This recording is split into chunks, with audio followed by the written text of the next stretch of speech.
Hi, I'm Scott Wyman, the Training and Technology Coordinator here at Central Texas College.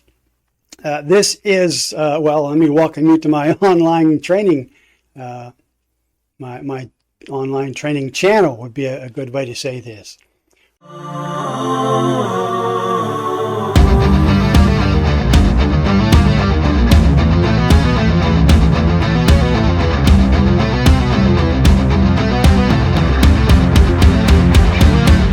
This is part 2 of the initial or review EEO and preventing sexual harassment. So this is part 2. This is going to cover preventing and reporting sexual harassment. All right, so our objectives for this half of the EEO SHP training, that's Equal Employment Opportunity Sexual Harassment Prevention Training, in case you don't know what EEO SHP stands for.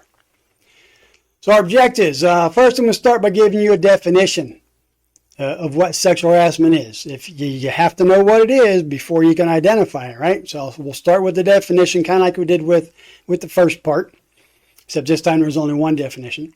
We'll take a look at some anti-harassment discrimination policy, right? We're going to take a look at that. Not the whole thing like I did last time, but a few key parts. We're going to look at steps to prevent sexual harassment, steps you can take. We'll look at actions to take if you're being harassed.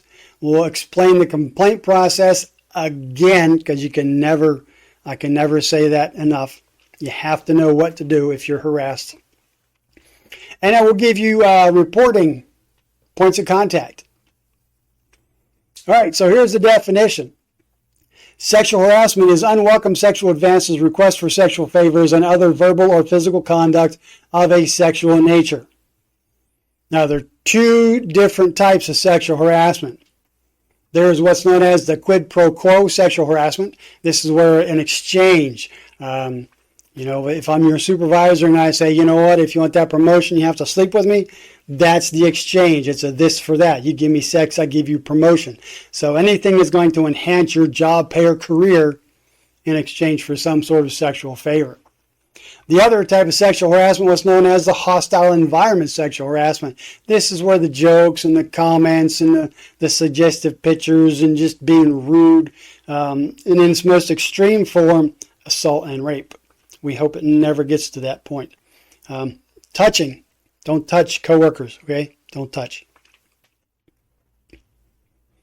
All right, so policy 220, our anti-harassment discrimination policy. We'll start with the purpose. So it's really simple. The purpose of this is to clearly establish that CTCD prohibits harassment and discrimination by and of its employees, and to set forth procedures by which allegations may be made, investigated, and resolved. That's what it's all about. Identifying these situations, investigating the situations, and coming to some sort of resolution. This policy applies to all employees of CTCD at all locations. It applies to everyone on CTC property. Employees, contractors, vendors, visitors. Okay? Everybody. Again, some definitions. I already gave you the definition of sexual harassment. You'll notice that in the initial definition for this sexual harassment, it didn't say repeated. Because there can be situations where a single incident could be and would be considered sexual harassment. How do you know where that line is drawn? How do I know what would take one, what would take two? You don't. So just don't do it. Plain and simple. So any conduct of a sexual nature or gender-based nature that harasses, disrupts, or interferes with work performance, or that creates an intimidating, hostile, or offensive work environment.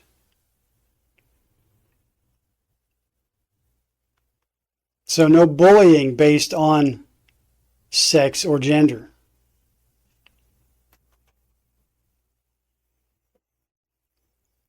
This is pretty much what we talked about earlier. So I'm going to bypass that. Wait. Let's take a look at all the protected categories here.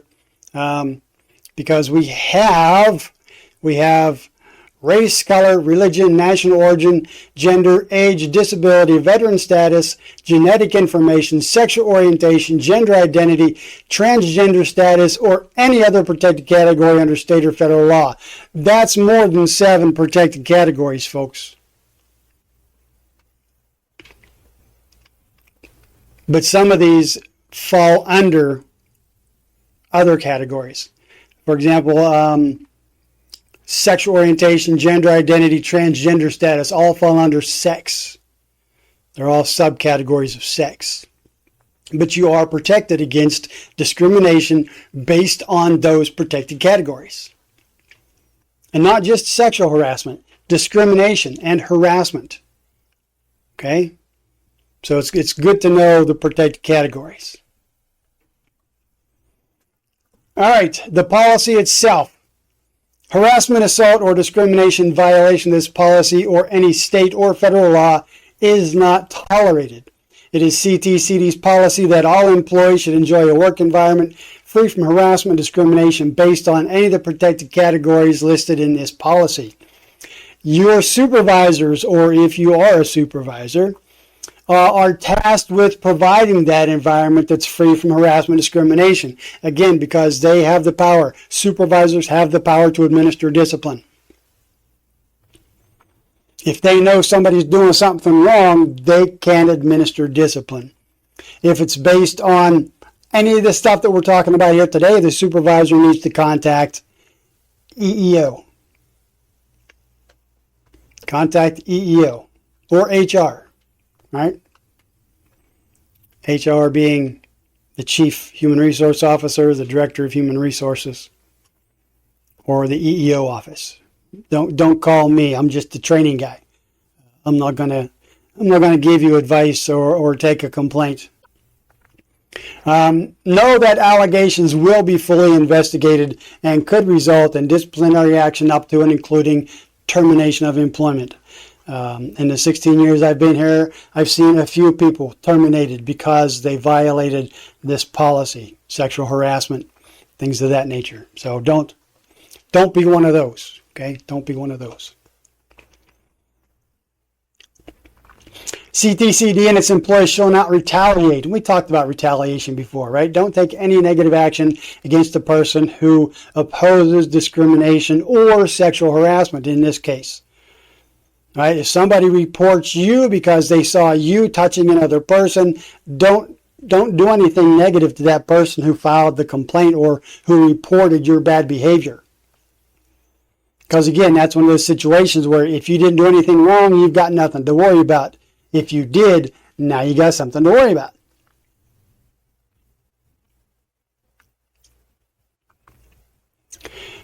This policy also states that you have to do this training. Yeah, within 30 days of being hired, you have to do this training, and then every 2 years thereafter. You got that, folks? Every 2 years. There's no reason I should have to send notification after notification after notification to get you to come online and do this training. You know you have to do it every 2 years. Put it on your calendar.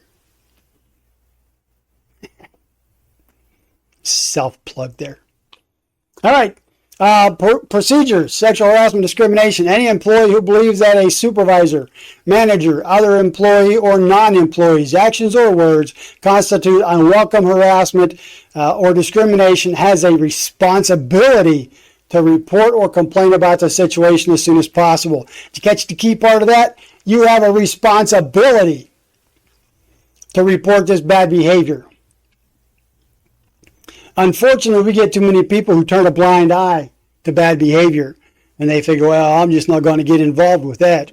But you know what? If you've seen it, you're involved. You're a witness. And if you fail to take action, if you fail to report it,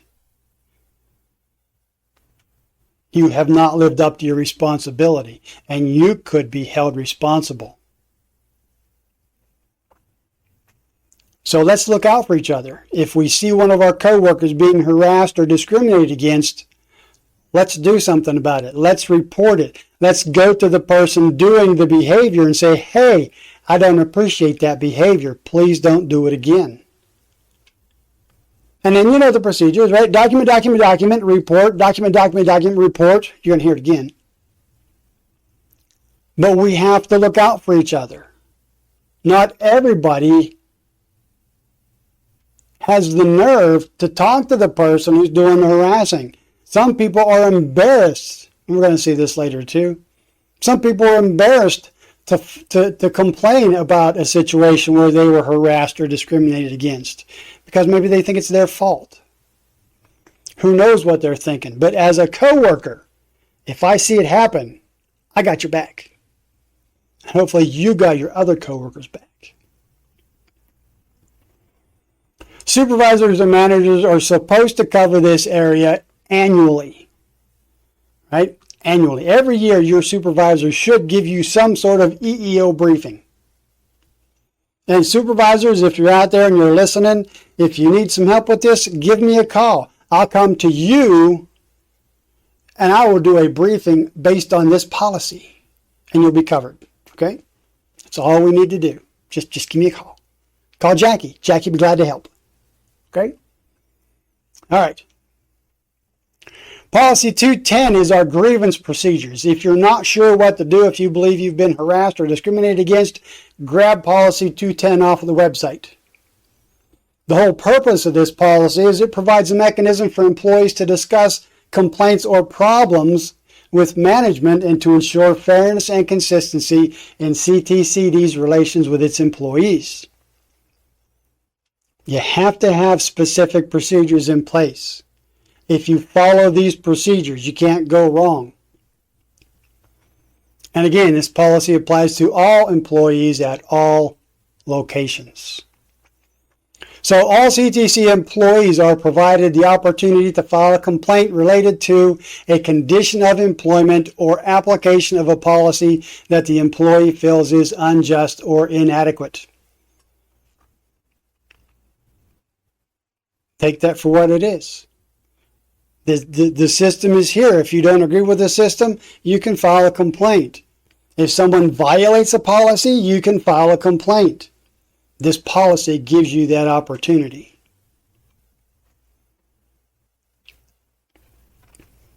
Again, it's best, we found that things are best resolved at the lowest level. So if you can, talk to the person who did discriminating. If you're not comfortable going to the person who did the discriminating or harassing, go to your supervisor. But again, you need to document. Go to them with documentation. Dates, times, names, who, what, when, where, why, and how it made you feel. Don't forget how it made you feel. If you're not satisfied with the results of the initial investigation, you have 15 days. You can go talk to the Chief Human Resource Officer or their designee about the resolution and see what can be done. Okay? 15 days. Strict timelines here. 15 days. If you're not satisfied with the action that was taken or the results of your discussion with the Chief Human Resource Officer, again, within 15 days, the Chief Human Resource Officer will initiate an examination by review committee. So 15 days after the initial resolution, you can talk to the Chief Human Resource Officer.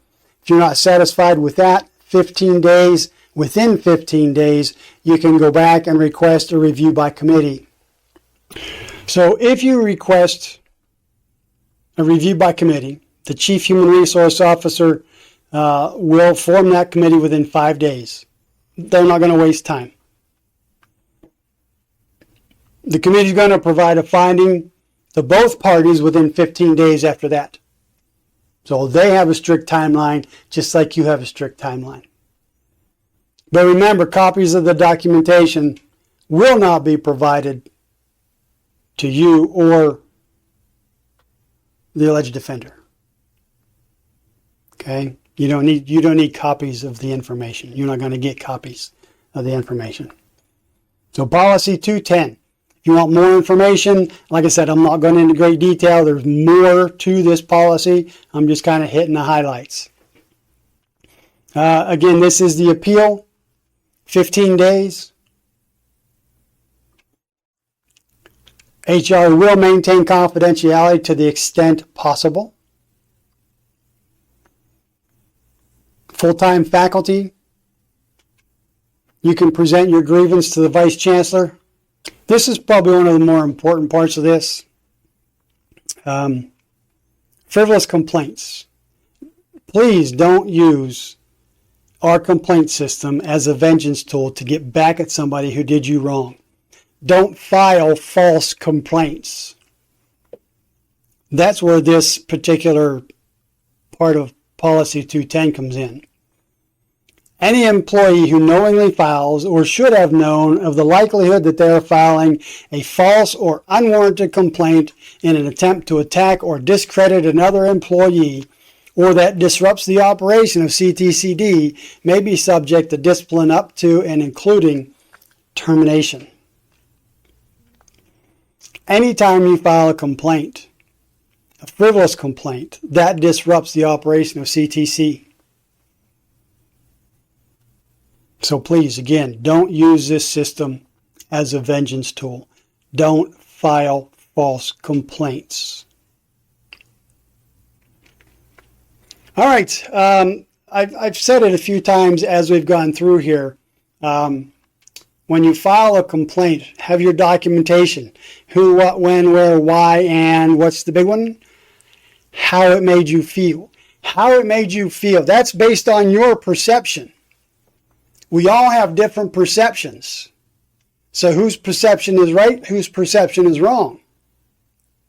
We're all different. We all have our own perception. Nobody's perception is wrong unless they just made the stuff up. Okay? But if you're honest with yourself and you're honest with the people around you, your perception is not wrong. And that's one of the things we have to keep in mind, that we are all different.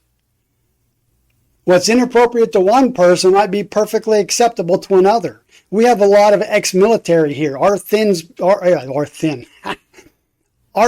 is pretty thick. You know, I spent 27 years in the military. There's nothing you can say that's going to offend me. But you can bet your booty I'll be one of the first people to tell you that what you just did is inappropriate for the workplace. And it goes against either one of the laws that we discussed, or it goes against CTC policy. I usually cite CTC policy first because that's closer to home. But again, perceptions are different. The guy standing beside me might not think that what happened was offensive. The guy on the other side of me might be so offended he just breaks down and starts to cry. You don't know. But we have to accept other people's opinions, other people's perceptions as theirs, not yours. So when it comes down to perception, there is no right or wrong. We are just different. And different, for the most part, is good. But when it comes to harassment, sexual harassment, or discrimination, there is no single test to distinguish what's sexual harassment or what's merely inappropriate behavior. Because it's based on perception. You know, you come up to me and you put your arm, give me a shoulder hug and say, "Hey, Scott, how you doing?" I'm not going to find that offensive. It's probably inappropriate for the workplace, but I'm not going to find it offensive. I might say, "Hey, let's not do that in the workplace or out here in public in front of everybody. If you come to my office, we're good." Somebody else might think that that's totally inappropriate because they don't want you touching them. And if they believe that's inappropriate, then that's grounds for filing a complaint or reporting bad behavior.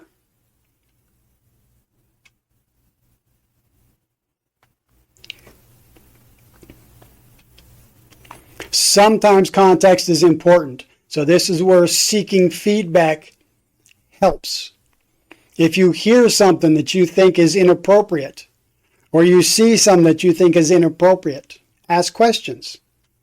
"Hey, I just saw you two, hugging it out here, full frontal hug at work. That's totally inappropriate." They might say, "Well, this is my wife and she's getting ready to leave to go to lunch or whatever." Well, okay, I understand that. Let's let's not get so deep into the hug next time. You know, a peck on the cheek, a light kiss on the lips to say goodbye is fine, but let's not get all graphic. Okay? So ask questions. Don't be afraid to ask questions if you think something that just happened, if you believe your perception says it's inappropriate. Ask questions. All right, let's talk briefly about Title IX. You've probably all heard about Title IX. If this is your first time taking this training, you may not have heard of Title IX. Title IX is a section of the Education Amendments Act of 1972. It's enforced by the U.S. Department of Education for Civil Rights. And what it is, here, this is what it is. It states that no person in the United States shall, on the basis of sex, be excluded from participating in, be denied the benefits of, or be subjected to discrimination under any education program or activity receiving federal financial assistance. So everybody should get the same opportunities when it comes to educational programs. So this is predominantly based on sex, because in the past, females were treated somewhat differently, significantly more negative than males when it comes to certain activities, sports, and that kind of stuff. So we just want to make sure that everybody gets the same opportunities. And when someone is harassed, then they're being denied certain rights to those activities. So CTC has a policy for this. It's policy 221. Again, more information out on the website. This one has lots of definitions and stuff in it, but I'm not going to get into those definitions. But the purpose of this policy is the sexual misconduct policy. The purpose is CTC is dedicated to creating an environment free from sexual misconduct in any form and providing a safe and reliable environment for reporting all acts in violation of Title IX regulations. We so oppose this stuff, okay? That's why we have these policies in place. This policy applies to all CTCD employees, students, contractors, volunteers, and guests at all CTCD locations in the United States that occur while participating in or attempting to participate in CTC educational programs or activities on or off campus. So, an off-campus gathering, we need to make sure that everybody is treated properly. CTCD prohibits discrimination and harassment on the basis of sex, gender identity, pregnancy, and parental status. CTC also prohibits all forms of sexual misconduct, including but not limited to sexual harassment, sexual assault, sexual exploitation, dating violence, domestic violence, sexual coercion, and stalking. Okay? Those are covered, but not limited to. So if something else happens, it's found to be of some sort of sexual nature, but falls under a different category, chances are it's going to be covered. So again, it's all about, I've said it before, it's all about respect. Respect your coworkers just like you want to be respected. Treat everyone equally. Don't touch your coworkers. And we should not have any problems. And the same thing applies for students. Don't touch students. Don't harass students. Don't stalk students. Don't oogle students. Because they can file a Title IX complaint against employees. It's happened before. And I hope it never happens again, but I'm pretty sure it will. I hope it never happens. All right, the reporting process. Faculty should report all incidents where potential crime is involved, and let one of the campus security authorities or campus police take over the situation. You can see who campus security authorities are in more detail in policy 221. So again, please grab that policy, look over it, and get a little more detailed information. All faculty and staff have the obligation to report incidents that they become aware of that fall within Title IX scope. So if somebody comes up to you and says, hey, I just saw this happen, then it's your responsibility, your obligation to report that.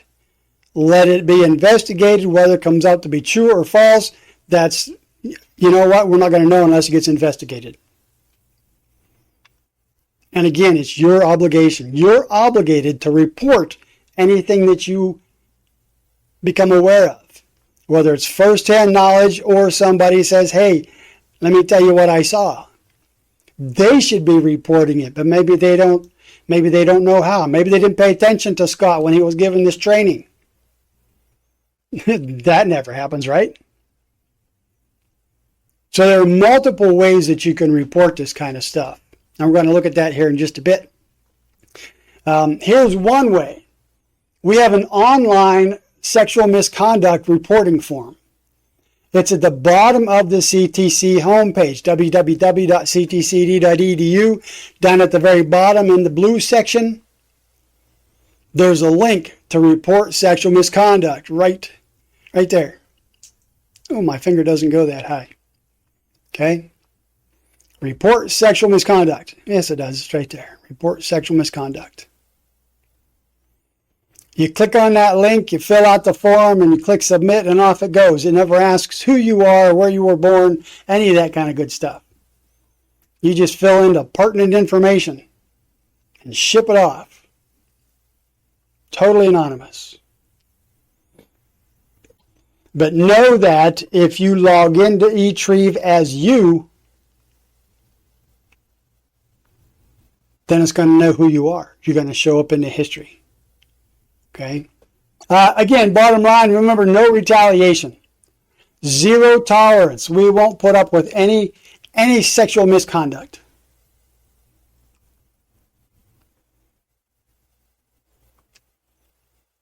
So think about how you would react if you walked into your workplace and you heard someone telling dirty jokes. What would you do?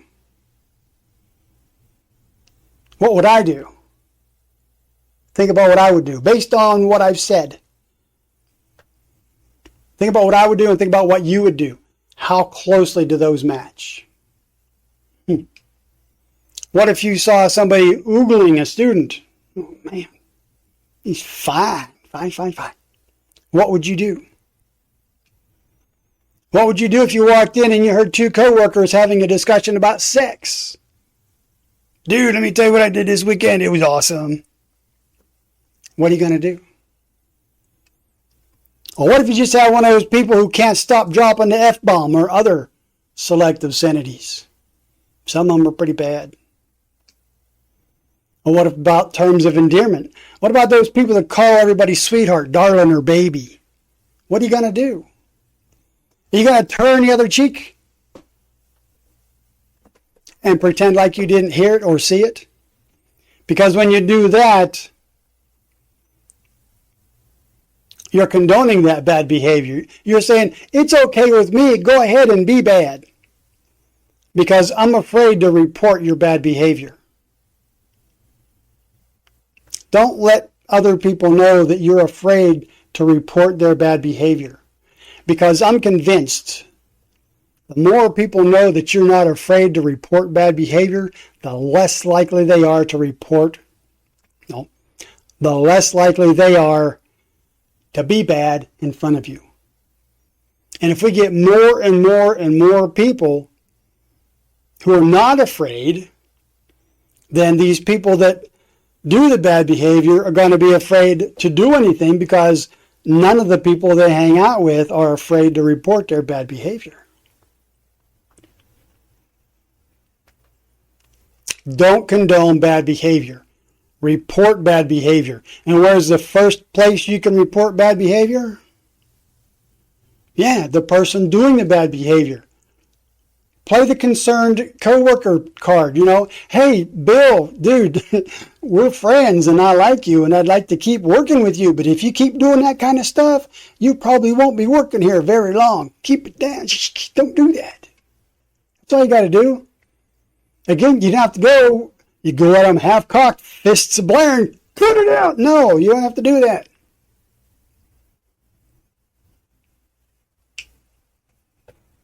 And be careful using CTC computers because they are occasionally monitored. So why don't people report? I think I covered most of this already. They're embarrassed. They believe the behavior will be ignored if the behavior will stop if they ignore it. No. If you ignore bad behavior, you're telling the other person it's okay to do it. They're going to keep doing it. Maybe they're afraid of losing their job or some sort of social status. Maybe they're fear of retaliation. The fear of retaliation is real.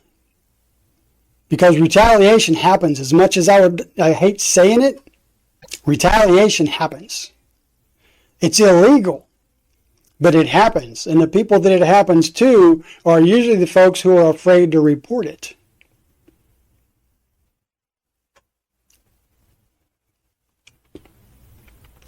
And like I said earlier, maybe they're afraid of being blamed. Well, if I wouldn't have done this, they wouldn't have said that, or if I wouldn't have said this, they wouldn't have done that. One of the first things I learned as an equal employment operative technician in the Air Force was never blame the victim. And I believe they follow those same standards here. Okay? They're not going to blame the victim. As long as you file and you're not making stuff up, you got nothing to worry about. Okay? All right, so again, reporting procedures. Talk to the alleged offender. I think I've said that at least once or twice before. If you're not comfortable with that, go to your immediate supervisor. If the immediate supervisor may be there the problem, then you can go to their supervisor. You can always go straight to the Chief Human Resource Officer.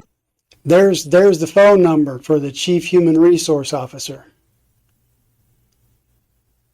If you're not comfortable going to the supervisors, give the chief a call. Chief will help you out. So how do we prevent harassment? Well, the first thing you can do is be familiar with your right to work in an environment free from harassment and discrimination. That right is set out in Policy 220, right? Every employee has a right to work in an environment free from harassment and discrimination. And I said your supervisor is tasked with providing you that environment. If your supervisor is not providing you that environment, if stuff is going on and your supervisor is not doing anything to fix it, then you need to report the bad behavior and you need to report your supervisor for not doing anything. If they're not doing anything to protect you, then they shouldn't be a supervisor. They don't put people in supervisory positions just because they think they deserve more money. As supervisors, we have certain responsibilities, and protecting those who work under us is one of those responsibilities. Be prepared to assert that right. Like I said, the more likely you are to report bad behavior, the less likely other people are to behave badly around you. And if we can get that mindset going throughout the college, then we can squash this bad behavior thing with rest ahead. Conduct yourself in a businesslike manner. You can't go out acting a fool and then report other people for acting a fool. Because chances are you'll both be smacked down for acting a fool. Dress appropriately for the job. Policy 220, our dress code policy. It's pretty simple to understand. There are a few specifics that you shouldn't be doing when it comes to dress code. But other than that, it's pretty generous. Get out there and read that policy if you haven't read it lately, because I think it just changed. Okay? Go out there and have a look. Become acquainted with your organization's policy and procedures for reporting harassment. Previous slide, right? Those are our procedures. Individual, supervisor, supervisor, supervisor, HR. For faculty, faculty has a few specific responsibilities because they are the kings and queens of the classroom. So they need to recognize their role in preventing harassment and discrimination of all types. They need to make a personal commitment to make sure that the students in their care are taken care of. They need to examine their own behaviors and make sure they're not doing things that may offend their students. They need to develop a greater awareness of the cues that something may be going on in their classroom.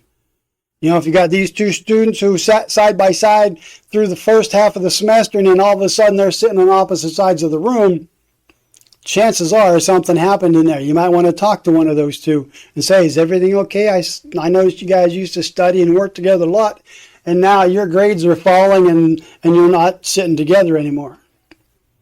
Doesn't hurt to ask. You need to identify behavior that requires preventative action. If you see something happening in your classroom, stop it now.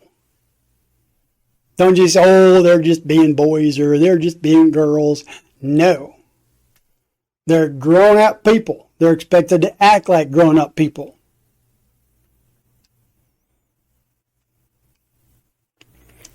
And then examine all allegations that are brought to your attention. Don't blow anybody off because you think they're just overreacting. That's not your call. Somebody comes to you with allegations of harassment or discrimination, you need to act on those. If it's something that falls under Title IX, you need to contact the Title IX coordinator. If it's other types of bad behavior, then you probably need to talk to our director or chief or coordinator of student life. But you need to act on it. Don't just ignore it. And that's to take appropriate action. All right, so for everybody, we have a personal behavior checklist.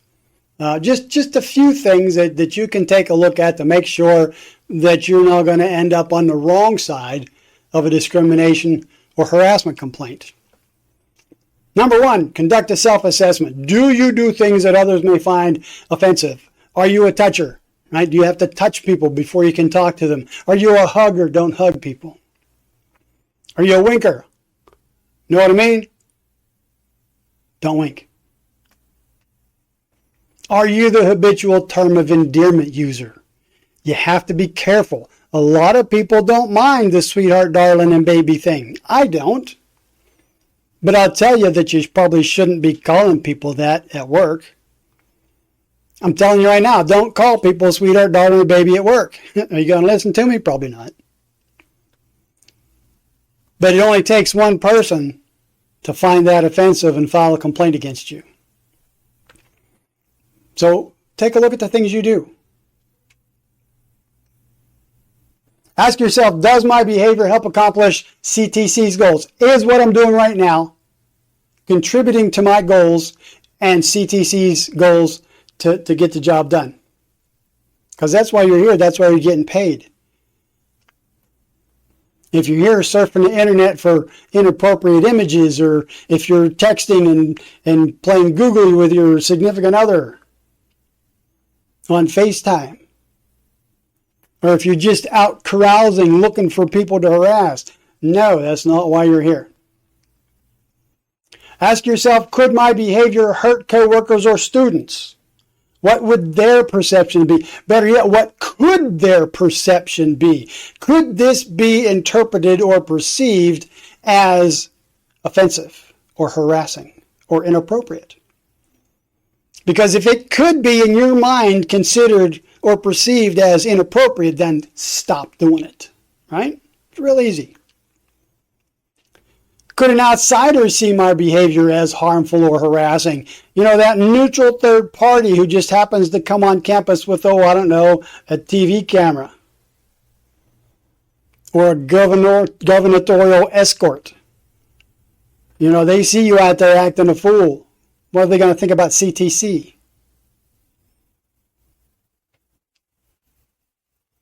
Could my behavior send out signals that invite harassment? Now, this don't get me wrong, this is not blaming the victim.